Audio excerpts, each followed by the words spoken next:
So here's a question nobody asks. What do you do when one of your oldest friends is Toomas Hendrik Ilves, the former president of Estonia, a European Union nation? I'll tell you what you do. You call him. A lot. My name's Andy Valver. I'm a comedian, American-born, now living in Europe because, well, if you could, wouldn't you? I grew up in the U.S., hearing stories from my parents about a country that didn't exist.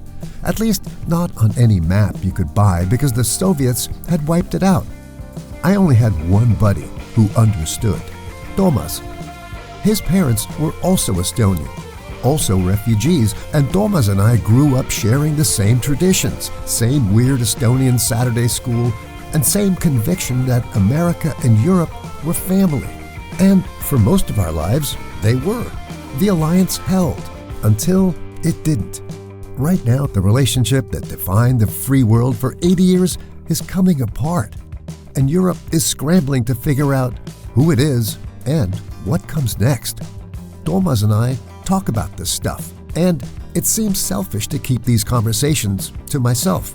So here it is, the Continental Rift, with former Estonian President Toomas Hendrik Ilves and me, Andy Valver. Serious politics, questionable hosts. It's Thursday, the 13th of August. This week on the Continental Rift, America sold Europe's currency to rescue Japan's and only told Europe afterwards. The U.S. Vice President rang Kyiv to ask the Ukrainians to stop beating the Russians up. In Germany, a drone with a criminal record tried to blow up a cargo plane, and a Texas oil outfit associated with Dr. Phil, yes, that Dr. Phil, parked $60 million worth of drilling equipment in Greenland without asking Greenland. This is the Continental Rift, and in the next half hour, what happens when your allies act alone and why Europe's institutions are so slow to respond to these challenges. I'm Andy Valver, and with me, as always, is the man who not only used to be the foreign minister of a European nation, but later its two-time president, former president of Estonia, Toomas Hendrik Ilves. Hey, Toomas. How's it going? Good. I'm in Spain. You thought it was hot in the south of France? Have you been eclipsed? I was eclipsed last night. I am right in a town called Pensacola. And yeah, kid you not, that's the name of the town, Pensacola. And this is the actual central path. So we had full totality. And I got to tell you, it was impressive. It was a heck of a celestial flight. 2 minutes, but you know. When I was a kid, I drove or was driven down to Virginia Beach to watch one there. It was quite astounding to watch all the birds. Yeah. Everybody just went to sleep. So anyway, listen, let's take a quick little Ceuta update. After the migrants from Morocco sort of moved into the Spanish territory of Ceuta, 72,000 Moroccans moved in for the weekend and then left. Italians got pissed off, blamed the Spain. The Spains retaliated with checks on the Italians. You know, Schengen, because nothing says borderless Europe like everybody checking everybody else's passport. So basically, Europe has responded to a porous external border by rebuilding its internal ones. Yeah, well, it doesn't give us much hope for where we're going, unfortunately. A couple of updates. We mentioned last week that the U.S. had sent mixed messages on their approach to Morocco and Spain, but the State Department did reaffirm Spanish sovereignty over Ceuta and Melilla, though at the same time bashing Sanchez for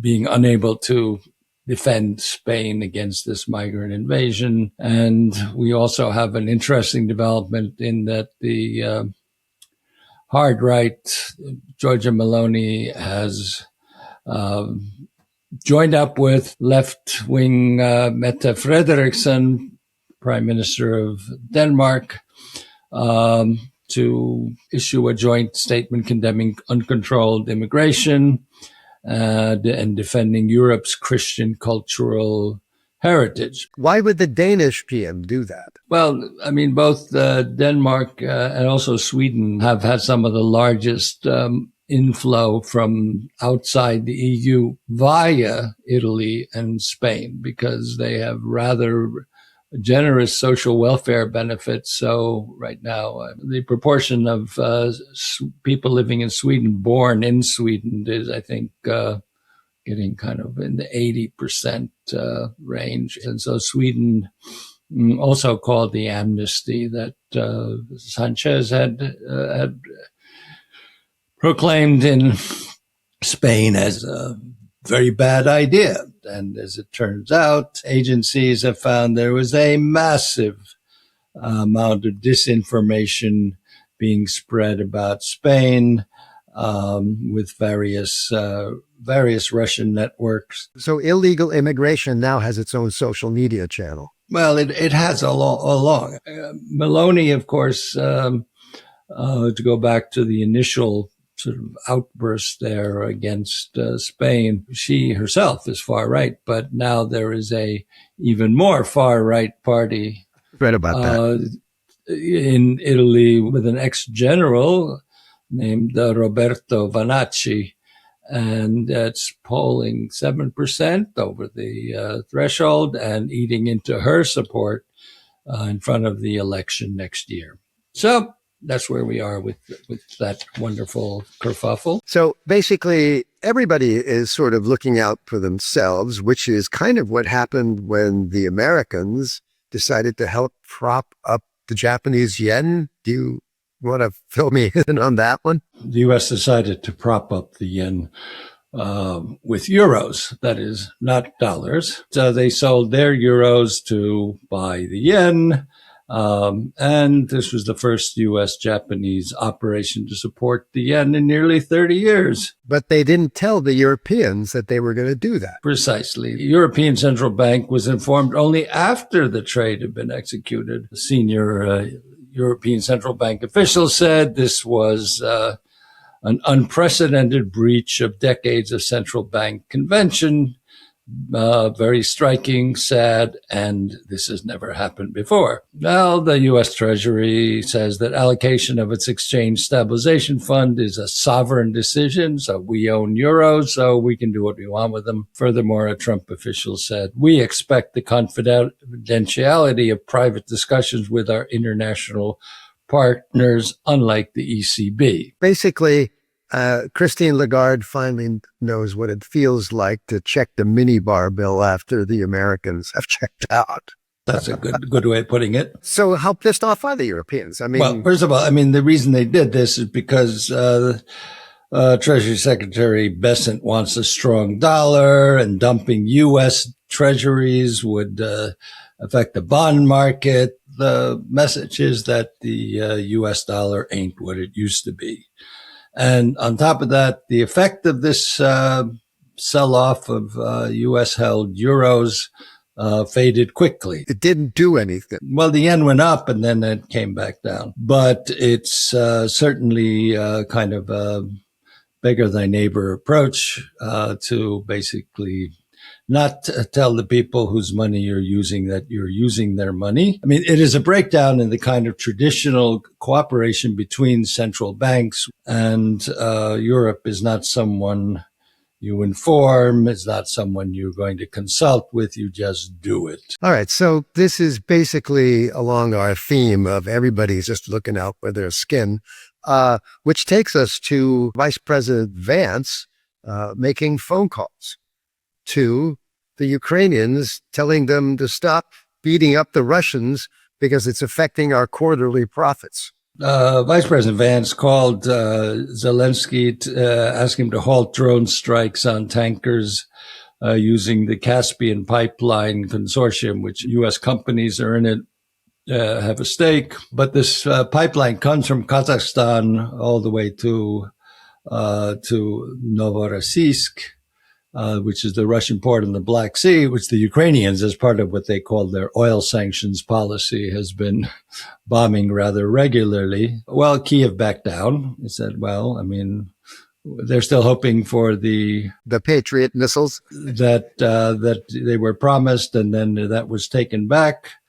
So the Ukrainians now are back off from tankers in Novorossiysk, but they are hitting the naval base there constantly, because it is also a large military port. Just to keep things sort of in perspective, this is not only the United States doing this now. The same thing happened under the Biden administration, where the U.S. was pressuring the Ukrainians not to hit any energy sources because that might affect the price of oil. It's amazing. Even during a war, there's like mayhem and chaos and women and children being injured and everybody's getting hurt. And in the meantime, they go. Well, let's put it this way: both administrations. Yeah, no. I'm not picking one over the other, but I'm just thinking. It's like, what is wrong with you people, right? It's just all about the money for both sides. Republicans and Democrats. Let's make some money. I mean, it's a pattern of sort of putting security of a country under massive attack in second place after the interests of U.S. corporations and interests of oil markets, domestic oil or gasoline or petrol prices, and the ally Ukraine under brutal attack is kind of a irrelevant thing. All right, let's move on to, I know you couldn't actually even write this because there was a Russian drone that was discovered in Germany with explosives, which leads me to the question, if Russia sends an explosive drone into Germany and Germany refuses to call it an attack, does Article 5 make a sound? No, none whatsoever. Well, I mean, Germany would also have to go to NATO to ask for Article 5 or even Article 4, which is merely consultations. But in this case, where we are today is that the German Minister of Interior has called it a hybrid attack, which kind of doesn't, to me, give anything other than saying, yeah, it's not an invasion. What you said last time about hybrid attacks. The famous theoretician of war, Karl von Clausewitz, with his most famous expression that everybody learns and knows, is that war is the continuation of policy by other means. But there's another lesser known thinker on foreign and security policy, Karl von Ilvesevitz, who has said that multiple times, actually, unfortunately, that hybrid is the continuation of war by other means. And that is really the problem, is that hybrid is war, but you're just doing it in a way that you can't or won't or refuse to admit that it is war. And that's where we are today. But it's where we've been for quite a long time. This has been a tendency, I would argue, since 2007, when the first real major so-called hybrid attacks took place on Europe, namely in Estonia, when what are called DDoS, for distributed denial of service attacks, right, shut down basically all the various important websites, newspapers, government websites, banks, most importantly. Well, especially funny was being told by Germany, which then as now was the least digitally advanced country in Europe, that we didn't know what we were talking about. And I said, so who do you think did it? So you think it's Uruguay or something? I mean, right. So basically Europe's position is we cannot accuse Russia until we have proof beyond reasonable doubt. And Russia's position is apparently we have more time. This is a fundamental problem that we'll get to. But I should also add that there was another incident that same night with the discovery of the drone with the explosives, Semtex, which is... plastic explosive. Well, but it was a Cold War era explosive manufactured in the erstwhile Czechoslovakia under communist rule. But there was an air cargo freighter to Leipzig airport, which is a major hub for all kinds of war material. So it's not just any old airport. It's an airport that handles all kinds of military freight. And where the drone landed was right next to a Ukrainian Antonov transport plane. Most recent reports say it apparently even hit it and bounced off, but the fuse did not work. And it wasn't even discovered for, what is it, some sort of bus driver found it? Yes. But let me just stop you just for a second, because that's not the only incident. I mean, there's a lot of drone incidents. There was another one. The Romanians had drones. The Bulgarians, they had another kind of what they call hybrid war, which was another attempt to blow up a munitions factory in Bulgaria that had been attempted to be blown up some 10 years ago, and whose director of the company was the object of an assassination attempt by the same people, apparently, who also did blow up a munitions factory in the Czech Republic that resulted in 2 people being killed. None of those things have been addressed at a higher level because they are hybrid. Yeah, but at some point, somebody's got to say something. I mean, doesn't somebody have to kind of stand up and go, enough already? Well, some people have, but the consensus is we don't want to talk about this, or you can't prove it. Now, why I mention this is that the rules that seem to have been adopted across NATO and the European Union is kind of criminal evidentiary. Can you prove this in a court of law?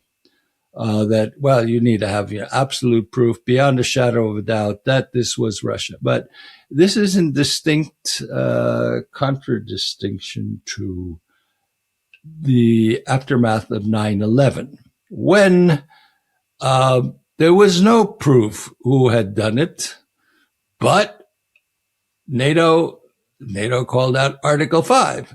And in fact, the U.S., with all of us as allies, went into Afghanistan when the people who did it were actually almost all Saudis. They didn't have this level of evidentiary proof, but they went in. But the guilty Saudis were living in Afghanistan. No. They came from Saudi Arabia. Well, bin Laden was living in. Okay, bin Laden was there. Yeah, I mean, they pinned it on bin Laden, rightfully so. But the point is that this was not a case of, well, we can't really say it was, the Afghans who did this. We'll just invade them. And no one wants to say that Russia's doing this.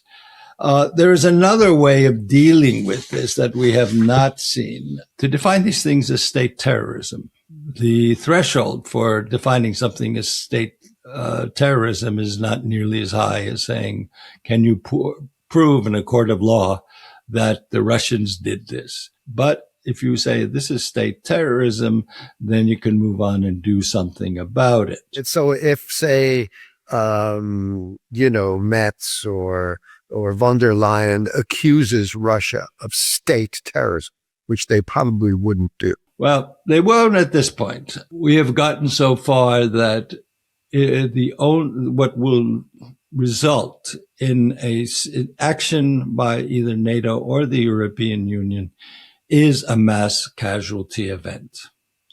Well, as 9/11 was in the United States, that was, a mass casualty event. At which point the political pressure to do something will become unbearable for the Germans and for the Italians and the French, all of whom basically want to say, well, we can't really prove the Russians. And we've come almost close to a mass casualty event several times, but they've been avoided. One was the train potential derailment where the Poles discovered that a section of track had been cut out. You would have had a whole trainload of people just fly into space and die. The DHL case where a bomb was put on a delivery plane. Now, if it had gone off, say, when it was transferred to another plane with passengers, it would have been a plane blown out of the sky. Well, and then to add a third point, we should also keep in mind that without any doubt about who did it, the Russians shot down MH17 in July of 2014, killing 298 people. That had no real response. So I understand from what little tidbits I've read is that these drones are being launched, some of them being launched from Russia's Shadow Fleet tankers.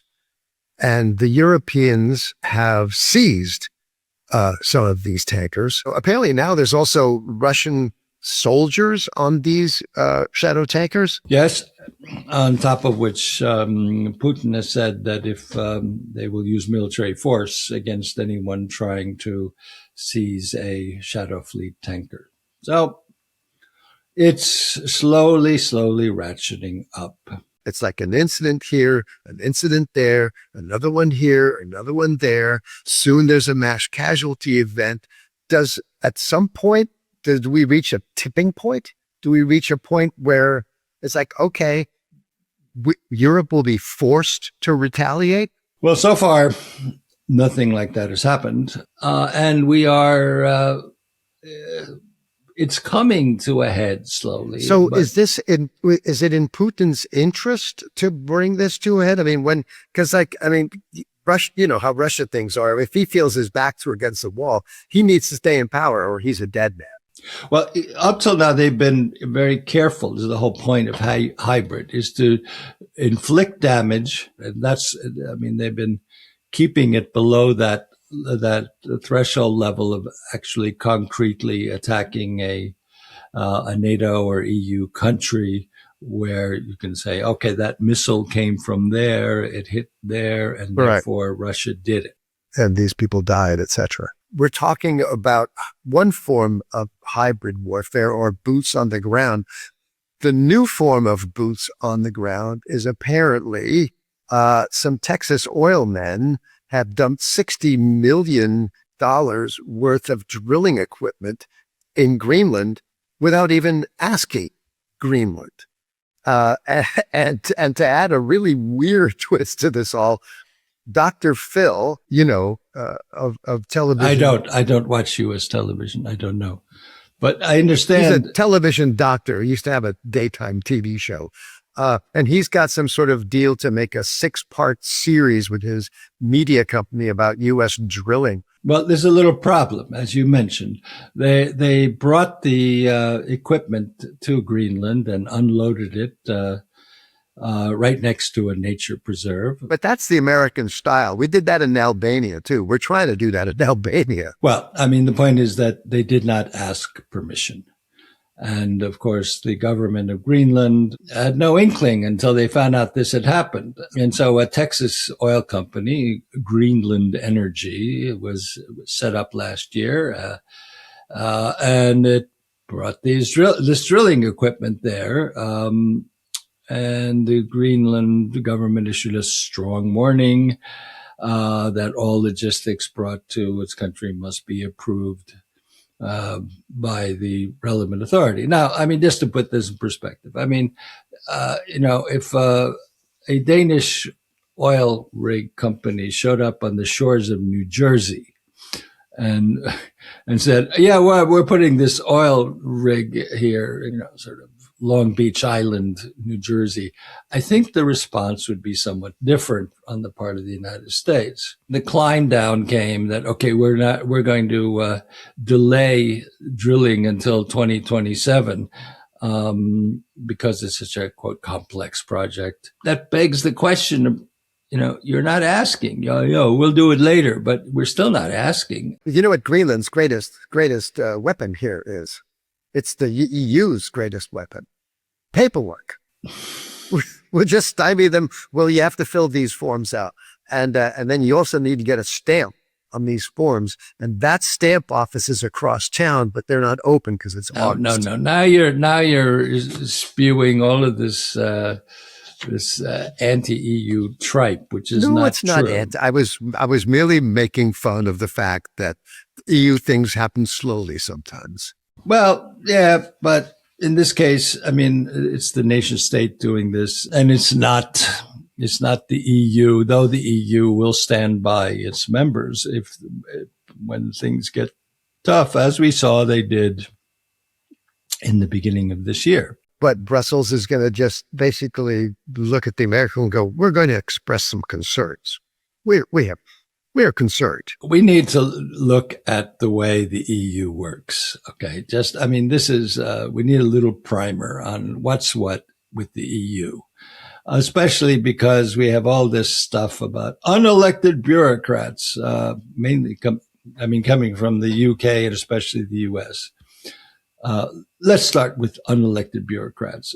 The US government, which I guess has 3 million people working for it, there are almost all but a few of them are unelected. Bureaucrats, by definition, are hired as civil servants. Now, this is often directed at the people at the top of the EU. They're unelected bureaucrats.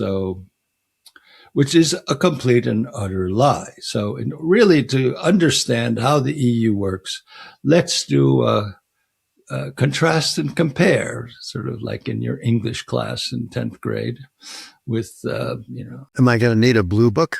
No, that's college anyway. In the United States, you have three fundamental institutions in the government. You have the Congress, a parliament, in other words.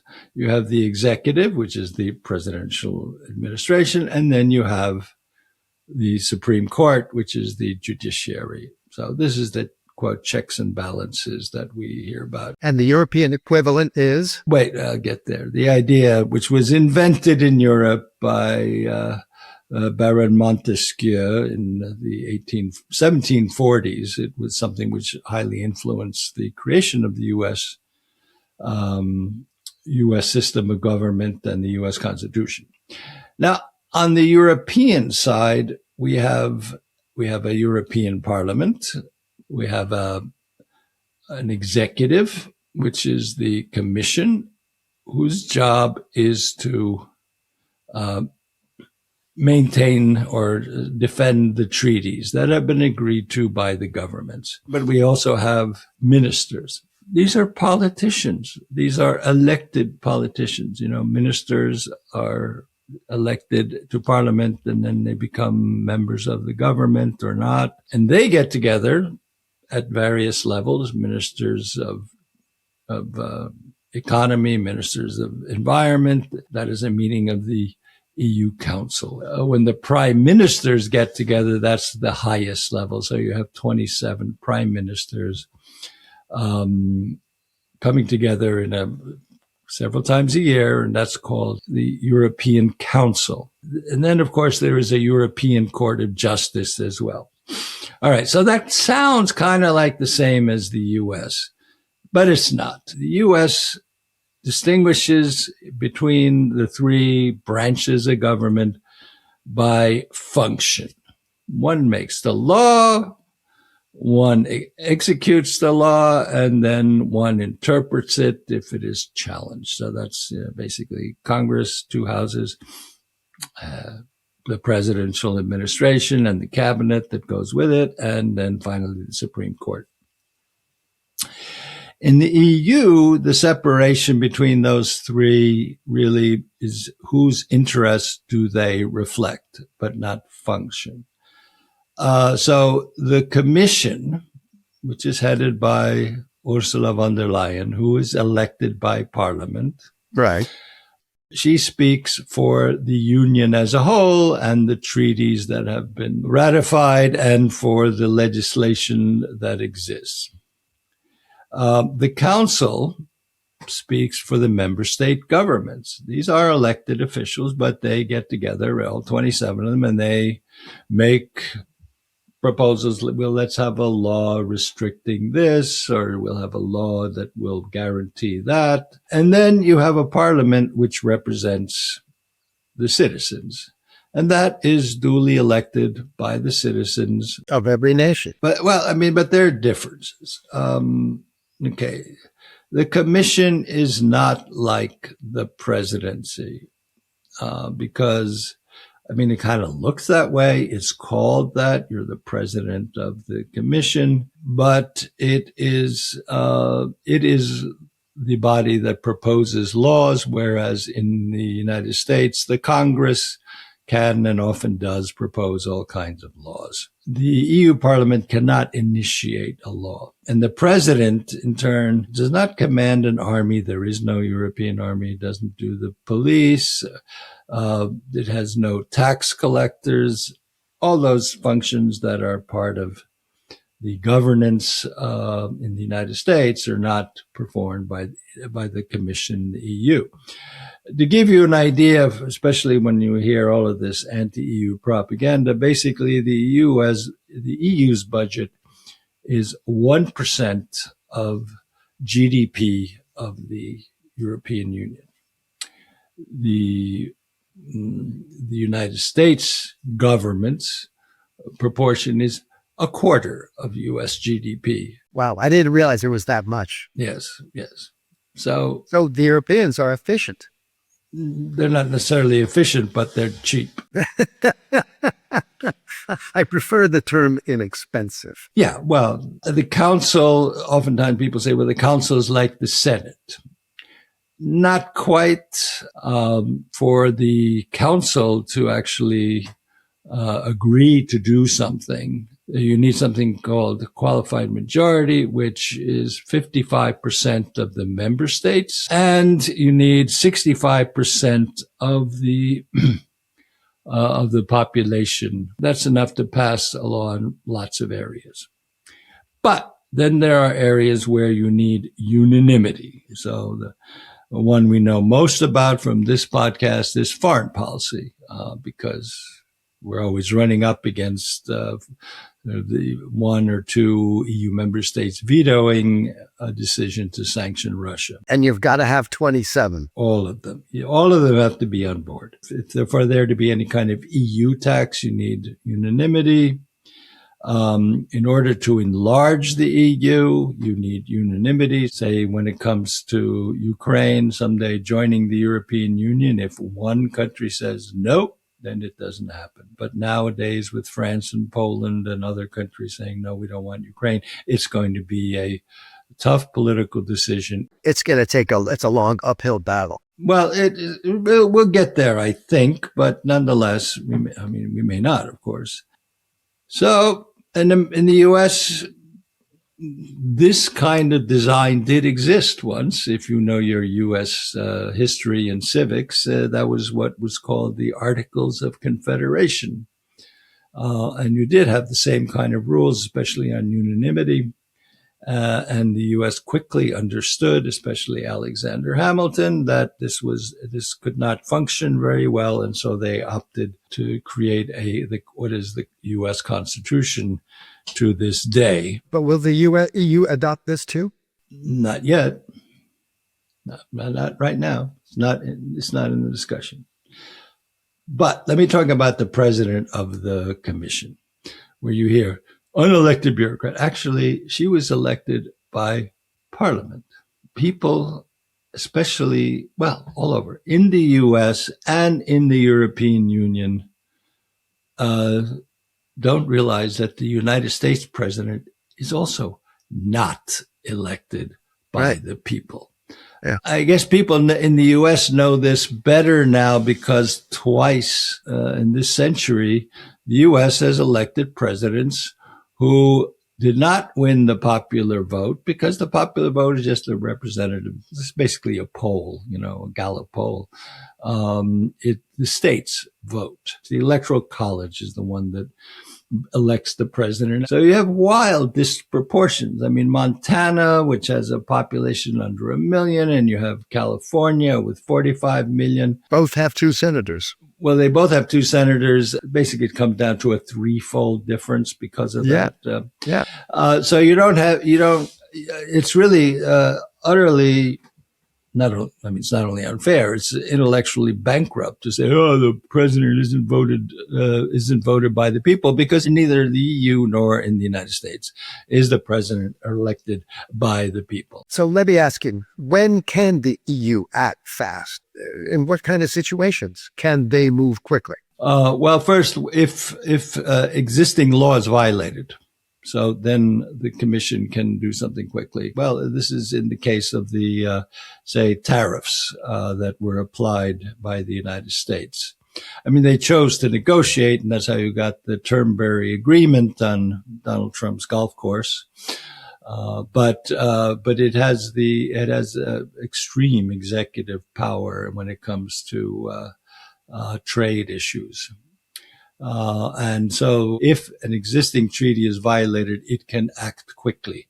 And this applies to all violations of existing EU law. Yeah, right. So speaking of electing presidents, Hungary got a new president this week. He's a ceremonial head of state. There was no primaries, no campaigns, no democratic deficit. The voters delivered their verdict in April, passed their mandate to parliament, and used it fast. So the new president is Judge Orban, did everything in his power to get rid of. I mean, this is actually standard procedures in lots of European countries where the head of state is elected by parliament, because the head of state generally, as was the case with me as well, does not have executive authority the way the U.S. president does. And to give an example how these things work, it's not just Hungary or Estonia, it's also Germany, where the German president, the president of the largest country in Europe, 82 million people, is elected by the Bundestag. And this is so often misunderstood in the U.S. and even at the level of the U.S. presidents and government, because I would always meet Obama, for example, or George Bush because I was president, but actually the executive authority is in the hands of the prime minister. And the reason why presidents are not elected directly is that if you were to elect the president directly, he would have a morally far more powerful mandate than the prime minister, who always in a parliamentary system is elected indirectly. So the constitutional crisis that would erupt is that if you have a weak mandated president, in terms of his rights and his powers, but he has a stronger mandate as a directly elected person than the prime minister. You're just building in a conflict between the prime minister, who's got the executive authority, the purse strings, the budget, the army, and then you have a president who doesn't have those powers, but he's directly elected. I remember when I was in office, the conflict was between the Finnish president and the Finnish prime minister, leading to the absurdity that both of them would go to an EU meeting. But since you can only have one person in, they took turns as to who would sit in the meetings. To come back again, in the United States as well, the president is not elected directly by the people, but he does have a lot more power. You know, for August, when things are supposed to be pretty quiet and boring, there's a lot going on. These are the times that try bureaucrats' souls. And we'll leave it at that. We want to thank you all for listening. We know your time is valuable, and so we thank you for giving us some of your time. Please consider subscribing or liking the Continental Rift. It helps those algorithms get the word out there. The Continental Rift is hosted by Thomas Hendrik Ilves and me, Andy Balver. The Continental Rift is a Fresh Lens production. All rights are reserved. We'll see you again next week.